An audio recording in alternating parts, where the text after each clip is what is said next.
والسلام على رسوله الكريم وعلى آله وأصحابه أجمعين।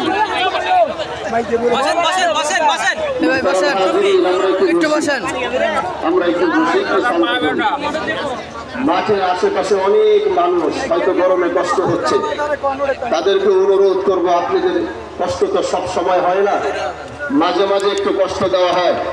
এজন্য আজ এই গরমে যদি একটু কষ্ট হয়, আপনারা আশেপাশ থেকে প্রচুর মানুষ আশেপাশে রয়েছেন, তারা অবশ্যই মাঠে উপস্থিত হবেন। লম্বা দীর্ঘ কথা বলার জন্য দাঁড়াইনি, দাঁড়িয়েছে এক সত্য বলার জন্য। যে সত্য বলার জন্য এই দেশের মানুষ আমাদেরকে প্রতিনিধিত্ব করার জন্য জাতীয় সংসদে পাঠিয়েছে।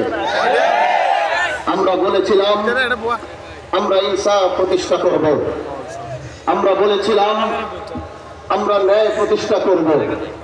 আর আমাদের এই আওয়াজগুলো, এই কথাগুলো দেশের মানুষ, আমার এলাকার মানুষ, তারা বিশ্বাস করেছিল এবং বিশ্বাস করে সেই শিবচরের মানুষ আমাকে ভোট দিয়ে আমাদেরকে জাতীয় সংসদে পাঠিয়েছে।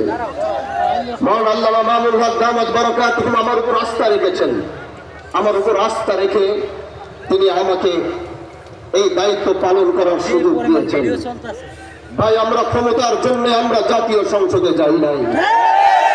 এরকম ক্ষমতা তো আমাদের পূর্বপুরুষের ছিল। আমরা এরকম ক্ষমতার আসল মসনদে বসার জন্য, আমরা ক্ষমতার মসনদে বসার জন্য জাতীয় সংসদে যাইনি। আমরা এই দেশের মানুষের কণ্ঠ হয়ে কথা বলার জন্য জাতীয় সংসদে গিয়েছি। এজন্য যতদিন আমাদের কথাগুলো যতদিন রায় না হবে, আমাদের দাবিগুলো যতদিন পূরণ করা না হবে, আমাদের আন্দোলন চলতে থাকবে। এদেশের মানুষ 70% মানুষ গণভোটের পক্ষে রায় দিয়েছে।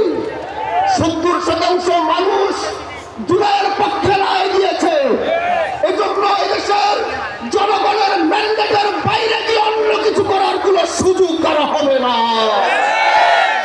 ভাইরা আমার, আমরা সরকার পতনের আন্দোলনে নামি নাই। এটা কোন সরকার পতনের আন্দোলন আর সমাবেশ নয়। সংসদে বুঝাবার চেষ্টা করেছি, হয়তো বুঝতে পারছেন না বলে আজ জনগণ ময়দানে নেমেছে বুঝাবার জন্য। এজন্য আমরা চাই সরকার এটা বুঝবে, জুলাইকে ধারণ করবে, গণভোটের রায়ের পক্ষে সরকারও থাকবে, এটা আমাদের চাওয়া।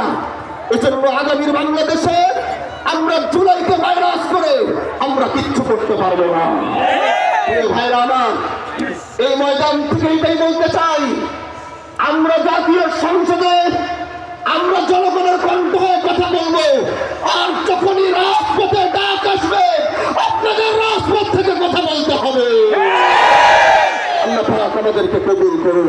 নাসরুম মিনাল্লাহি ওয়া ফাতহুন করিম ওয়া বাশশিরিল মুমিনিন। আসসালামু আলাইকুম ওয়া রাহমাতুল্লাহি ওয়া বারাকাতুহু।